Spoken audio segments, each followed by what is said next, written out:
사랑하는 새나 친구들 반갑습니다. 월요일 말씀을 함께 나눌 신현민 전도사입니다. 하나님은 우리의 실수와 실패에도 불구하고 언제나 오래 참아주시죠. 하나님은 사랑이시기 때문입니다. 그러나 잘못이 반복이 되고 그것이 습관이 되고 또 무감각해지는 지경에 이르게 된다면 하나님은 사랑이시기 때문에 끝까지 괜찮아 라고 말씀해 주실까요? 오늘 살펴볼 주제는 하나님의 최후 통첩입니다. 함께 본문 말씀 읽어보겠습니다. 오늘의 말씀은 말라기 2장 1절에서 9절입니다. 오 제사장들아, 이제 이 훈계는 너희를 위한 것이다. 너희가 듣지 않으면 곧 너희가 내 이름을 경외하겠다고 마음을 다지지 않으면 내가 너희 위에 저주를 보낼 것이고 내가 너희 복을 저주로 만들 것이다. 만군의 여호와께서 말씀하셨다. 그렇다. 나는 이미 그 복을 저주로 만들었다. 너희가 나를 경외하겠다고 마음을 다지지 않았기 때문이다. 보라, 너희로 인해 내가 너희 자손을 꾸짖겠다. 내가 너희 절기 희생물에게서 나온 오물을 너희 얼굴에 던질 것이고 너희를 그것과 함께 없애버릴 것이다. 그러면 너희는 레위와 맺은 계약이 계속되게 하기 위해 내가 이 훈계를 너희에게 주었다는 것을 알게 될 것이다. 만군의 여호와께서 말씀하셨다. 내가 레위와 맺은 계약은 생명과 평화의 언약이다. 그가 나를 경외하도록 그와 언약을 맺었고 그는 나를 경외하고 내 이름을 두려워했다. 그의 입에는 진리의 법이 있고 그의 입술에서 죄악이라고는 찾을 수 없었다. 그가 나와 함께 평화롭고 올바르게 행했고 많은 사람을 죄악에서 돌아오게 했다. 제사장의 입술은 지식을 담아야 하고 사람들은 그의 입에서 율법을 찾는다.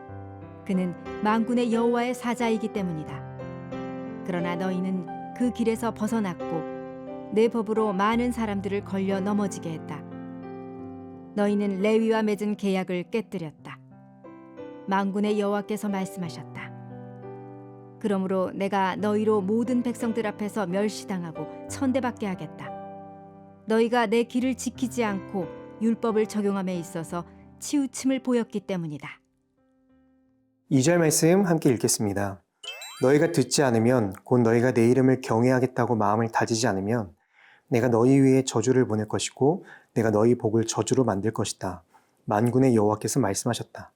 그렇다. 나는 이미 그 복을 저주로 만들었다. 너희가 나를 경외하겠다고 마음을 다지지 않았기 때문이다. 하나님께서 제사장들에게 경고하십니다. 지금 내가 하는 이 말을 듣고 돌이키지 않는다면 너희에게 주었던 복을 저주로 바꾸어 버리겠다. 제사장들에게 주었던 복은 무엇일까요? 바로 하나님께 드리는 제사를 주관하는 특권이었습니다. 이스라엘이 하나님께 나아갈 수 있는 방법은 제사장을 통해서 나아가는 방법뿐이었어요. 제사장은 하나님과 이스라엘의 관계를 연결해주는 이스라엘의 대표로 세워진 아주 놀라운 특권을 가진 사람들인 것이죠. 이처럼 놀라운 특권을 가진 제사장들은 누구보다 하나님 앞에 합당한 제사를 드리고 또 하나님의 말씀을 경외하며 순종해야 했습니다. 하지만 그들은 거룩해야 할 제사를 부정한 것으로 만들었어요. 그래서 하나님의 분노가 극에 달하게 되었습니다. 원래 제사를 드릴 때 제물의 내장 안에 있는 똥은 성전 바깥에 가져다가 버리게 되어 있습니다. 제단을 더럽히는 것으로 여겨졌기 때문이죠.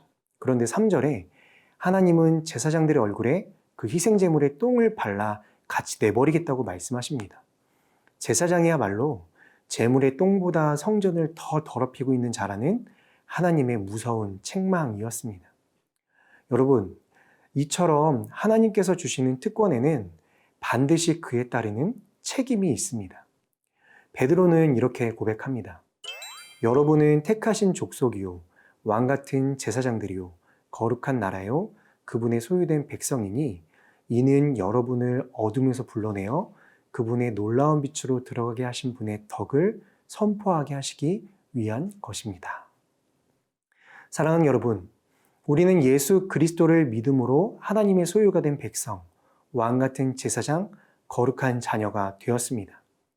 이 놀라운 특권을 누리게 된 우리에게도 중요한 책임이 있습니다.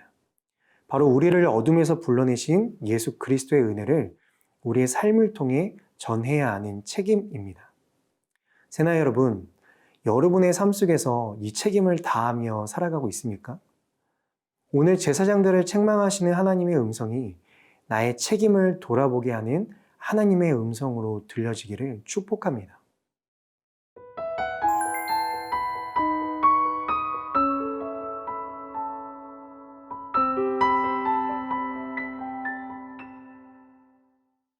(5절과) (8절) 말씀을 함께 읽겠습니다. 내가 레위와 맺은 계약은 생명과 평화의 언약이다. 그가 나를 경외하도록 그와 언약을 맺었고 그는 나를 경외하고 내 이름을 두려워했다. 그러나 너희는 그 길에서 벗어났고 내 법으로 많은 사람들을 걸려 넘어지게 했다. 너희는 레위와 맺은 계약을 깨뜨렸다. 만군의 여호와께서 말씀하셨다. 하나님께서 레위와 맺은 언약은 생명과 평화의 언약입니다. 생명과 평화. 이 두 가지는 오직 하나님만 주실 수 있는 것입니다.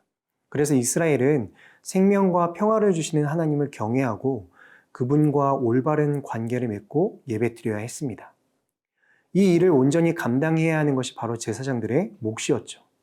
그러나 제사장들은 말라기 선지자를 통해 책망하시는 그 하나님의 경고에도 불구하고 회개하지 않았습니다. 결국 AD 70년 하나님은 성전을 파괴하셨습니다. 사랑하는 여러분, 왕 같은 제사장으로서 우리에게 주어진 사명은 바로 내 주변에 있는 사람들에게 우리의 삶을 통해 생명과 평화를 주시는 하나님을 경외하도록 하는 것입니다. 하나님과 올바른 관계를 맺도록 인도하며 하나님을 예배하게 하는 것. 이것이 우리를 부르신 하나님의 뜻입니다. 여러분, 매 순간마다 나의 생명 되신 하나님, 나를 평안으로 인도하시는 하나님을 믿고 의지하고 있나요? 하나님과 올바른 관계를 맺고 날마다 예배에 우선순위를 두고 살아가고 있나요? 코로나19로 인해 우리의 모든 일상생활이 일그러지면서 평안도 생명도 인간의 노력과 의지로는 통제할 수 없는 것임을 참 많이 깨닫습니다. 온라인 예배가 익숙해지면서 예배에 대한 바른 자세와 간절한 마음이 나태해지는 것 또한 경험하게 됩니다. 우리의 모습이 과연 제사장들의 모습과 다를 바가 있을까요? 그럼에도 불구하고 하나님은 우리를 포기하지 않으십니다. 그리스도께서 우리를 위해 자기를 내주셨으니 이는 우리를 모든 불법에서 구속하시고 정결하게 하셔서 선한 일에 열심을 내는 자기 백성이 되게 하시려는 것이다. 연약한 우리에게 예수 그리스도를 보내주시고 그분을 믿는 모든 자들이 선한 일에 열심을 내는 백성이 될 수 있도록 오늘도 우리와 함께 하십니다. 사랑하는 세나 여러분, 오늘도 예수님을 바라봅시다. 나의 생명과 평안이 되시고 하나님과의 바른 길을 인도해 주시며 예배받기에 합당하신 분. 오늘 하루 예수님의 말씀 따라 살아가며 그분의 아름다움을 전하는 하루 될 수 있기를 축복합니다. 언제나 오래 참으시는 하나님, 우리의 연약함을 아시고 예수님을 우리에게 보내주심에 감사드립니다. 오늘 하루도 예수님과 동행하며 하나님을 경외하는 하루 될 수 있게 인도해 주세요. 예수님의 이름으로 기도드립니다. 아멘.